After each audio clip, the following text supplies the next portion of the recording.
ബിനാമി അനധികൃത വായ്പകൾക്ക് CPM commission കൈപ്പറ്റിയെന്ന പരാതിയിൽ കൂടുതൽ സഹകരണ ബാങ്കുകളിലേക്ക് അന്വേഷണം വ്യാപിപ്പിച്ച ഇഡി.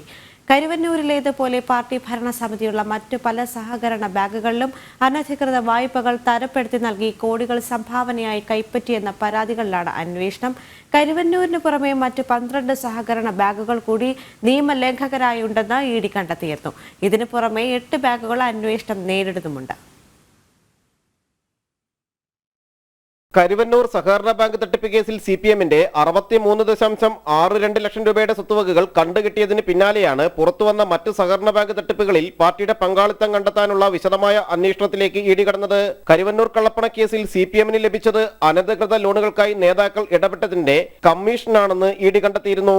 ഇതേ രീതിയിൽ സിപിഎം ഭരിക്കുന്ന മറ്റ് സഹകരണ ബാങ്കുകളിലെ ബിനാമി അനധികൃത വായ്പകൾക്ക് കമ്മീഷനായി കോടികൾ പാർട്ടിയുടെ അക്കൗണ്ടുകളിലേക്ക് എത്തിയെന്ന ചില വിവരങ്ങളിലാണ് ഇഡി അന്വേഷണം വ്യാപിപ്പിച്ചിരിക്കുന്നത്.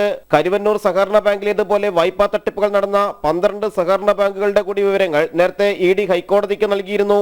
Ayyanthole, Marayamuttom, Kandala, Chathannoor, Mylapra, Mavelikkara, Thumboor, Nadakkal, Konni regional, BSNL engineers, മൂന്നില, പെരിങ്കാവില സഹകരണ ബാങ്കുകളിലായിരുന്നു ക്രമക്കേട്. ഇത്തരം ബാങ്ക് ക്രമക്കേടുകളിലും പാർട്ടി ഇടപെടലുകളും കമ്മീഷൻ കൈപ്പറ്റലും നടന്നിട്ടുണ്ടോ എന്നാണ് അന്വേഷിക്കുന്നത്. ഇതിനു പുറമെ മറ്റ് 8 ബാങ്കുകളിലേക്ക് കൂടി അന്വേഷണം നീളുകയും ചെയ്തിരുന്നു. സ്വർണ്ണലേല ക്രമക്കേടുകളിലും ഇഡി അന്വേഷണം നടക്കുകയാണ്. യഥാർത്ഥ വിലയേക്കാൾ കുറഞ്ഞ വിലയിൽ സ്വർണം ലേലം ചെയ്തുള്ള കമ്മീഷൻ ഇടപാടുകൾ ബാങ്കുകളിൽ നടന്നിട്ടുണ്ട്. സിപിഎമ്മിന്റേതടക്കം 29.29 കോടിയുടെ സ്വത്തുക്കളാണ് ഇഡി കഴിഞ്ഞ ദിവസം കണ്ടുകിട്ടിയത്.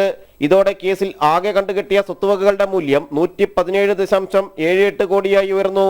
ജനം, കൊച്ചി.